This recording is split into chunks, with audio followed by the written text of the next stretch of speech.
Hello बच्चों, एक बार फिर से स्वागत है सभी का कक्षा 10 माध्यमिक शिक्षा मंडल मध्य प्रदेश भोपाल विषय गणित का सैंपल प्रश्न पत्र 2025 चल रहा है। और इसमें हमने लास्ट लेक्चर में क्वेश्चन नंबर 20 तक कर लिया, 20 तक हो गया। अब हमारा 21वां नंबर सवाल आपके सामने यहाँ पे है। देखिए क्या कह रहा है सवाल।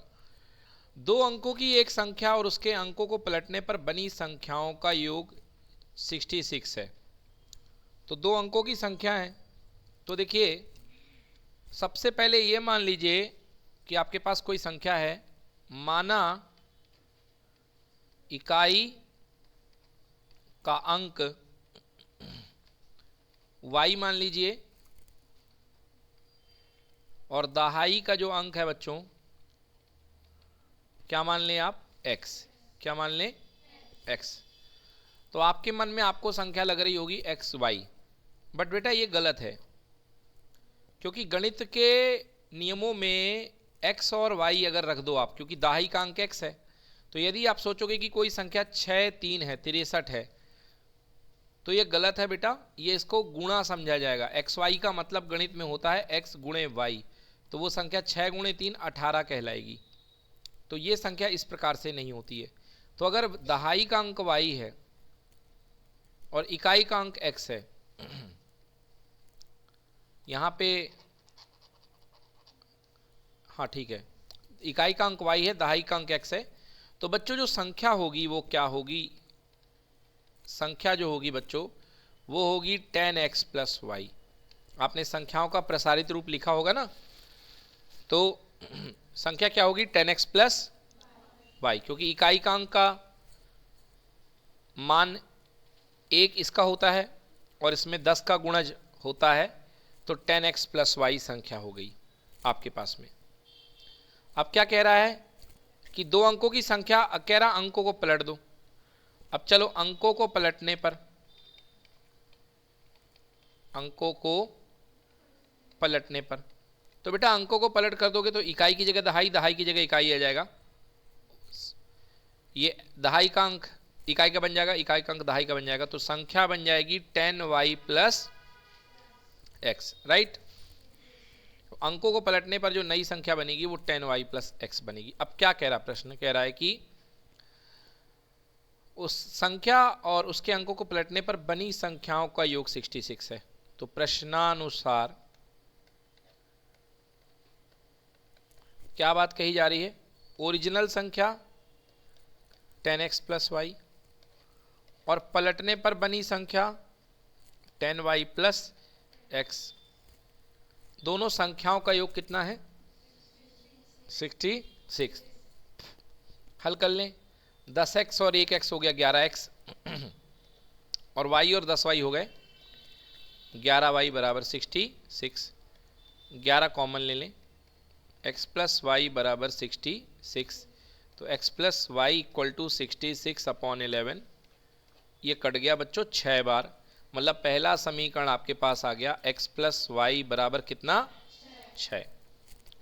समीकरण नंबर 1, यदि संख्या के अंकों का अंतर 2 है, तो बच्चों प्रश्नानुसार पुनः माना संख्या की अंक, तो एक अंक है y एक अंक है x, तो हमने माना x माइनस वाई बराबर कितना 2, क्योंकि दहाई का अंक x है और इकाई का अंक y है, तो हमने मान लिया प्रश्नानुसार x माइनस वाई बराबर 2। तो ये बन गया समीकरण नंबर।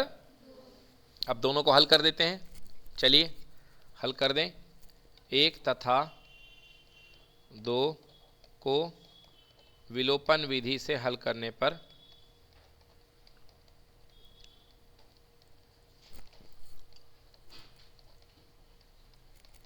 देखिए क्या हल होगा, x minus X plus Y बराबर 6 है और x माइनस वाई बराबर 2। बच्चों जोड़ दीजिए, क्योंकि y स्वतः कैंसिल हो रहा है, y से y क्या हो गया कैंसिल। 2x बराबर कितना आ गया 6 और 2 8, तो x का मान कितना आ गया बोलो 4, 8/2 यानी x का मान कितना आ गया 4। मतलब हमारे पास दहाई का अंक आ चुका है, दहाई का अंक हमारे पास में क्या है 4 है। क्या है दहाई का अंक, अब इकाई का अंक निकालते हैं। x का मान समीकरण 1 में रख दो, समीकरण 1 से x प्लस वाई बराबर 6, y बराबर 6 माइनस एक्स, मतलब 6 माइनस एक्स का मान 4, 6 माइनस 4 वाई का मान हो गया 2। कितना हो गया वाई का मान 2। तो उत्तर आ गया x बराबर 4, y बराबर 2। संख्या जो होगी बच्चों वो क्या होगी, 10x plus Y, 10x plus, तो 10 गुणे x का मान 4 धन 2, 40 धन 2, उत्तर कितना आ गया 42। तो यहां पर संख्या क्या होगी 42। बोलो क्लियर हुआ कि नहीं हुआ। तो यहां पर जो संख्या हो जाएगी बच्चों वो आ जाएगी 42। नोट कर लें। और वैसे भी आप देख लीजिए, संख्या में दहाई का अंक 4 था, इकाई का अंक 2 था, तो दहाई की जगह 4 रख दो और इकाई की जगह 2 रख दो, तो वैसे भी 42 दिख रही है ना। बताइए सबको क्लियर है ये, नोट करें। चलिए अगला सवाल देखिए बच्चों। क्वेश्चन कह रहा है यदि हम अंश में 1 जोड़ दें और हर में से 1 घटा दें तो भिन्न 1 में बदल जाती है। यदि भिन्न में 1 जोड़ दें तो 1/2 हो जाती है, वह भिन्न क्या है। तो ना अंश पता है ना हर पता है, तो सबसे पहले लिखेंगे माना अंश बराबर कितना x तथा हर बराबर कितना बच्चों y। तो यहां पे जो भिन्न होगी, भिन्न क्या बनेगी, भिन्न बराबर x बटे y। ठीक है। अब पहला प्रश्नानुसार शुरू हो गया। यदि अंश में 1 जोड़ दिया जाए मतलब x धन 1 और हर में 1 घटा दिया जाए अर्थात y माइनस 1, तो भिन्न 1 में बदल जाती है, मतलब भिन्न का मान कितना हो जाएगा 1। तो इसे हल कर लें। तो x धन 1 बराबर 1 गुणे y माइनस 1, x धन 1 बराबर y minus 1, x minus y बराबर minus 1 minus 1, x minus y बराबर माइनस 2। समीकरण नंबर 1 बना सभी का ये। अगला कहना है यदि हर में 1 जोड़ दिया जाए तो भिन्न 1/2 हो जाती है। तो अगेन प्रश्नानुसार हर में, अंश में कुछ ना किया जाए, अंश में कुछ नहीं बोला है, और हर में अगर 1 जोड़ दिया जाए यानी y धन 1, तो बच्चों भिन्न का मान कितना हो जाता है 1/2। तो ये हो गया 2x बराबर y प्लस 1, 2x minus Y equal to 1, right. 2x minus Y equal to 1, समीकरण नंबर 2। अब तो 1 और 2 को हल करने पर, समीकरण 1 तथा 2 को हल करने पर, चलिए 1 और 2 को हल करते हैं बच्चों। तो एक समीकरण हमारे पास है x माइनस वाई बराबर माइनस 2 और दूसरा समीकरण है 2x माइनस वाई बराबर 1। देखिए क्या कर दीजिए, घटाने पर तो y कट जाएगा, ये माइनस हो गया, ये प्लस हो गया, ये क्या हो गया माइनस, y से y कैंसिल। बच्चों x माइनस 2x बोलो कितना, माइनस 3x। ना ना ना ना ना, x minus 2x minus x आएगा, ठीक है। तो x माइनस 2x मतलब कितना, माइनस का x, और ये कितना हो गया माइनस का 3, माइनस से माइनस कैंसिल, आंसर पहला x बराबर कितना 3 आ गया। अब समीकरण 1 में मान रख दीजिए, समीकरण 1 से x माइनस वाई बराबर कितना है माइनस 2 है। तो यहाँ पे x का मान 3 माइनस वाई बराबर माइनस 2, तो y को राइट साइड ले आइए, दाएं तरफ y आ जाएगा और 3 और 2 इधर आएगा तो प्लस 2, तो y का मान कितना आ गया बच्चों 5 आ गया। y का मान कितना आ गया, आप ये कह सकते हैं y बराबर 5। तो y का मान आपके पास में 5 आ चुका है, तो उत्तर हमारे पास बन चुका है x का मान 3 है और y का मान 5 है। x बराबर 3 y बराबर 5, तो जो भिन्न बनेगी वो होगी x बटे वाई अर्थात 3/5। नोट कर लें, तो जो भिन्न बनेगी वो होगी x बटे वाई अर्थात 3/5।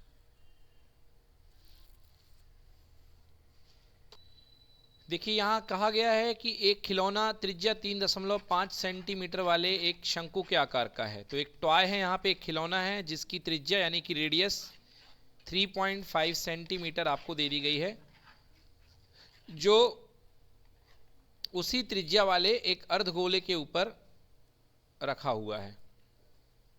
ओके, और खिलौने की टोटल हाइट जो है, टोटल ऊंचाई, संपूर्ण ऊंचाई 15.5 सेंटीमीटर है। आपको कहा जा रहा है इस खिलौने का संपूर्ण पृष्ठीय क्षेत्रफल यानी कि टोटल सरफेस एरिया फाइंड करना है।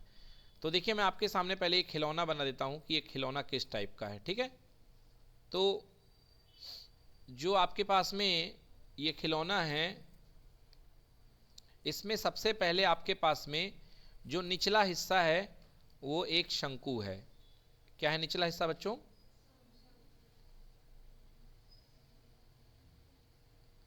ये देखिए एक अपन ने क्या बना लिया, यहां पर शंकु बना लिया है। अच्छी बात है। अब कहा जा रहा है कि इसके ऊपर जो है एक इसकी त्रिज्या दी गई है बेटा 3.5 सेंटीमीटर। यहां पर इसकी जो त्रिज्या दी गई है वो 3.5 सेंटीमीटर इसकी त्रिज्या दी गई है। मतलब मैं त्रिज्या लिख लेता हूं, रेडियस आर। रेडियस आर जो दी गई है बच्चों वो 3.5 सेंटीमीटर, यहां लिख लेता हूं R equal to 3.5 centimetre radius दी गई है।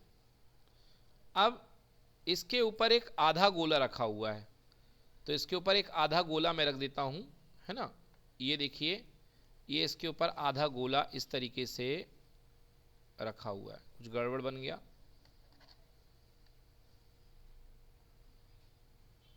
ये रखा हुआ है। ठीक है बच्चों, ये अर्धगोला इसके ऊपर रखा हुआ है, आधा गोला। मतलब कुल मिला के एक लट्टू जैसा शेप बनाया गया है। और आपको कहा जा रहा है इस खिलौने की संपूर्ण ऊंचाई यानी कि टोटल हाइट 15.5 है। बच्चों देखिएगा ध्यान से, एक बात बहुत इंपॉर्टेंट यहां पे, अगर यहां से इसकी रेडियस 3.5 है बच्चों, तो यहां तक की रेडियस भी कितनी होगी बोलो? क्योंकि रेडियस तो एक ही होती है ना। और टोटल हाइट जो है इस खिलौने की वो है 15.5 सेंटीमीटर, राइट। तो 15.5 में 3.5 ऊपर का कट गया, तो नीचे क्या 12 सेंटीमीटर बचा कि नहीं बचा? यस और नो? बच गया ना। मतलब यदि आपके पास जो कोन है, कोन की जो हाइट होगी, कोन की जो ऊंचाई होगी, शंकु बोलते हैं कोन को, हिंदी में शंकु कहते हैं। तो जो शंकु की ऊंचाई होगी, शंकु की ऊंचाई बराबर कुल ऊंचाई कितनी है? 15.5। 15.5 कुल ऊंचाई है 15.5 माइनस जो गोलाकार वृत्त है ऊपर, गोला खोखला नहीं अर्धगोला लगा हुआ है, उसकी त्रिज्या कितनी? 3.5। तो बोलो 12 सेंटीमीटर हुआ कि नहीं हुआ? हो गया। तो अब अपन को निकालना है इसका कुल पृष्ठीय क्षेत्रफल, कि इसका कुल पृष्ठीय क्षेत्रफल कितना होगा। देखिए, तो संपूर्ण पृष्ठीय क्षेत्रफल तो मैं लिखूंगा खिलौने का संपूर्ण पृष्ठीय क्षेत्रफल, it means total surface area. तो देखिए ये खिलौना जो है ये दो हिस्सों में बना हुआ है। एक इसका ये ऊपर वाला पार्ट वृत्ताकार भाग, सॉरी गोलाकार अर्धगोला। तो क्या बनेगा बेटा इसमें? पहला पार्ट अर्धगोले का पृष्ठ क्षेत्रफल, बोलिए यस की नो? प्लस बेटा निचला हिस्सा क्या है इसका? शंकु है कि नहीं है? तो इसका भी तो पृष्ठ क्षेत्रफल यूज होगा कि नहीं होगा बोलो? तो दिस इज इक्वल्स टू अर्धगोले का हो गया, और ऊपर किसका हो गया? शंकु का। किसका हो गया? शंकु का, प्लस शंकु यानी कि कोण का पृष्ठ क्षेत्रफल। ठीक है, तो आपके पास दो प्रकार के एरिया चलेंगे, दो प्रकार के क्षेत्रफल चलेंगे। एक आपके पास बनेगा अर्धगोले यानी कि सेमी स्फीयर का, और एक आपके पास बनेगा शंकु का यानी कि कोण का। तो बेटा अर्धगोले का क्या होता है याद करो? 2 पाई आर स्क्वायर, 2 पाई। और शंकु का क्या होता है बोलो? Pi R L, pi R L. Pi R L होता है कि नहीं होता? तो 2 pi R square plus pi R L. तो हमको यहाँ पे देखो, यदि इसको सिंपल करना है तो एक बार फिर मैं लिख देता हूँ 2 pi R square plus pi R L. देखो बेटा पाई आर पूरे से कॉमन है कि नहीं है? इसमें भी पाई है, इसमें भी पाई है, इसमें 2 आर है, इसमें 1 आर है। तो यदि मैं कॉमन ले लूँगा पाई आर तो अंदर बच जाएगा 2 आर बचेगा। यहाँ क्या बचेगा? क्योंकि 2 बच गया और आर बच गया, और यहाँ पर क्या बच गया? केवल एल। क्या बचेगा? केवल एल। अब एल का मान हमको ज्ञात करना है। एल मतलब ये स्लैंट हाइट, तिर्यक ऊंचाई, इसको हम एल बोलते हैं। ठीक है, एल का मान ज्ञात करना है। देखो एल का मान कैसे ज्ञात होगा बच्चों? ये त्रिज्या है 3.5 है कि नहीं है? और ये शंकु की खुद की ऊंचाई है कितने सेंटीमीटर? 12। तो ये निकलेगी तिर्यक ऊंचाई एल। निकलेगी कि नहीं निकलेगी? तो पाइथागोरस प्रमेय लगाइए। पाइथागोरस थ्योरम क्या कहेगी? एल का स्क्वायर, सबसे बड़ी भुजा, कर्ण का वर्ग बराबर आधार का वर्ग धन लंब का वर्ग। राइट बच्चों? तो इसको हल कर दो तो 3.5 का स्क्वायर, तो एल का स्क्वायर बराबर 3.5। तो एक काम करो, यहाँ कर देता हूँ मैं। देखो 3.5, तो 3.5 का वर्ग मतलब 3.5 गुणे 3.5। दशमलव काटो 10, यहाँ भी काटो 10। चलो क्या बच गया? 35/10। काट दो 5 से, 5 से 7 बार 35, 5 से 2 बार 10, 7 बार 35, 5 से 2 बार 10, यानी कितना हो गया? एल का वर्ग बराबर हो गया 7 सत्ते 49/4, 49/ प्लस 12 का वर्ग कितना? 144। तो एल स्क्वायर बराबर 49 प्लस 144 में 4 का गुणा कर दो। 4 चौके 16 की 6, हासिल आ गई 1, फिर 4 चौके 16, एक 17 की 7, हासिल आ गई है 4 1 4, और एक कितना? 5 बटे कितना हो गया? 4। तो एल स्क्वायर बराबर आ गया, यहाँ लिख देता हूँ, एल स्क्वायर बराबर कितना हो जाएगा? 576 49 625, कितना हो गया? 625 बटे कितना? 4। तो एल बराबर √625/4। तो 625 का रूट 25 और 4 का रूट 2, मतलब एल का मान आ गया 25/2। एल का मान कितना आ गया? चलो अब यहाँ पे मान रख दो। पाई का मान होता है 22/7। आर का मान, त्रिज्या कितना दिया हुआ है? 3.5। कितना दिया है? 2r। 2r मतलब कि 2 गुणे 3.5। तो 2 गुणे 3.5 कितना हो जाएगा? 7 हो जाएगा, नहीं हो जाएगा? तो 2r का मान कितना हो जाएगा? 7 हो जाएगा ना बच्चों? तो 2r नहीं आया समझ में? देखो 2 का मतलब 2 और r का मतलब 3.5, तो 3.5 का डबल तो 7 होता है ना। तो 2r का मान यहाँ पे क्या रख दूँ? 7 प्लस 25/2। 25/2 मतलब 12.5। 25/2 मतलब 12.5 भी रख सकते हो, या 25/2 ही रख दो। देखो हल कर रहा हूँ, ये देखो तोड़ दो इसको। कितने बार आएगा? 10 बार। कितने बार आएगा? 10 बार। 7 पन्ना 35, 7 से 5 बार 35, 5 से 2 बार 10, और 2 से 11 बार 22। तो उत्तर हो गया 11, बाहर हो गया, अंदर 7 धन 25/2। 11 1 है, लघुत्तम आएगा 2 आएगा एलसीएम। 2 सत्ते 14 धन 25/2। 14 और 25, 5 4 9, 2 1 3, 11 गुणे 39/2। चलो हल कर लो। 11 गुणे 39/2 हल कर लेते हैं। 11 गुणे 39 बराबर 429 भागे 2 बराबर 214.5 वर्ग सेंटीमीटर। कितना है बच्चों? 214.5 सेंटीमीटर स्क्वायर। तो ये होगा बेटा इसका कुल पृष्ठीय क्षेत्रफल। नोट कर लीजिए, ये वाला जो प्रोसेस है, यहाँ से हमने एल का मान ज्ञात किया, तो इसको अलग रखिएगा। ठीक है, एल का मान आया है 25/2। देखिए अगला 12 सवाल 22 का 22वें का, अथवा एक ठोस एक अर्धगोले पर खड़े एक शंकु के आकार का है। मतलब एक जो ठोस बनाया गया है वो अर्धगोले पर शंकु। तो पहले आप एक अर्धगोला बना लीजिए। ये हमने एक अर्धगोला बना लिया, बोलिए ठीक है। ये क्या बन गया हमारा? अर्धगोला। अब इस अर्धगोले पर एक शंकु यहां पर रख दिया गया है। इस अर्धगोले पर एक शंकु रख दिया गया है यहां पे, ठीक है ना। अब आपको कहा जा रहा है इसकी त्रिज्याएं 1 सेंटीमीटर है। तो यहां पर जो शंकु की और अर्धगोले की त्रिज्या है स्मॉल r बराबर कितने सेंटीमीटर है? 1 सेंटीमीटर है। और शंकु की ऊंचाई उसकी त्रिज्या के बराबर है। शंकु की ऊंचाई मतलब सीधी सीधी बात है, जब आपकी त्रिज्या भी 1 है तो शंकु की ऊंचाई भी कितनी है?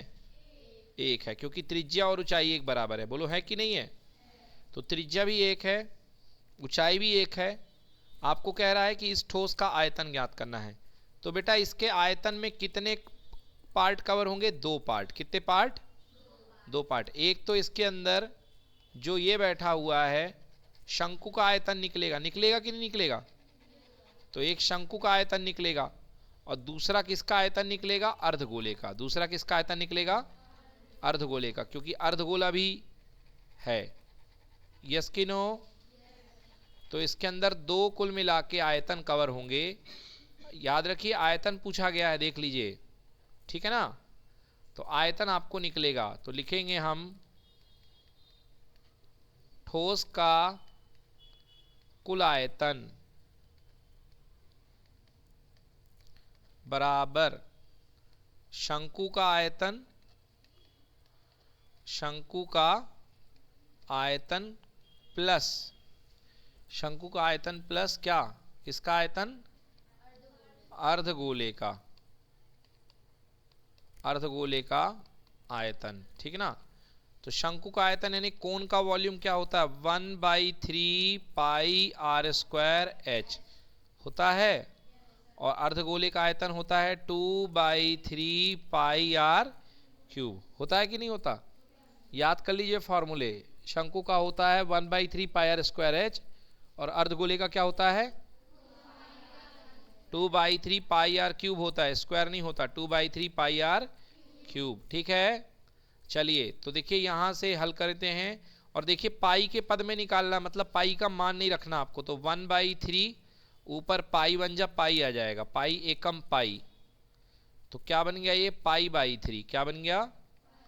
पाई/3 r स्क्वायर h। r का मान भी 1 है, 1 का स्क्वायर, h का मान भी 1 है, तो 1 का स्क्वायर हो गया सब कुछ। देखो पाई/3 r स्क्वायर मतलब 1 का स्क्वायर और h का मान 1 ही है, तो 1 की जगह 1, ठीक है। और यहाँ पे 2/3 पाई की जगह पाई रख दो, r की जगह 1 का क्यूब यानी 1 ही हो जाएगा। तो उत्तर कितना आ गया? देखो बच्चों, पाई/3 गुणे 1 1 से कोई फर्क नहीं पड़ेगा। उत्तर हुआ पाई/3 प्लस 2पाई/3। एलसीएम लो कितना आएगा? 3। ऊपर क्या बच गया? Pi plus 2पाई, 3पाई/3। 3 से 3 कैंसिल। उत्तर आ गया पाई सेंटीमीटर क्यूब, क्योंकि आयतन है तो आयतन की इकाई क्या होती है? Centimetre cube. यही उत्तर होगा, नोट कर लीजिए।